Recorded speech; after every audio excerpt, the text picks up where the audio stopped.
আজকে আমি তোমাদের সাথে শেয়ার করব আমার মায়ের তৈরি খাসির মাংসের রেসিপি। প্রথমে খাসির মাংসগুলোকে ভালোভাবে ধুয়ে নিয়ে অল্প পরিমাণ নুন, হলুদ আর সর্ষের তেল দিয়ে মাখিয়ে নিতে হবে।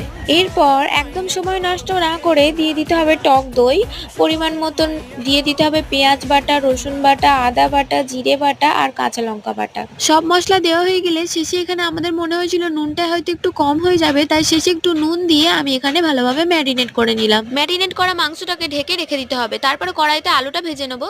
দিয়ে কড়াইতে সর্ষের তেল দিয়ে গোটা গরম মশলা, তেজপাতা, গোটা জিরে আর 2 পিস শুকনো লঙ্কা দিয়ে দিতে হবে। দেখতে হবে যেন পুড়ে না যায়। কিছুক্ষণ ভেজে নিয়ে পেঁয়াজগুলো দিয়ে দিতে হবে। পেঁয়াজগুলো যখন লাল লাল করে ভাজা হয়ে যাবে তখন ম্যারিনেট করা মাংসটা দিয়ে দিতে হবে। একদম শেষে টমেটো কুচি দিয়ে বেশ কিছুক্ষণ কষিয়ে নিতে হবে। আবারও আলু দিয়ে আরো কিছুক্ষণ কষিয়ে নিয়ে জলটা ঢেলে দেবে।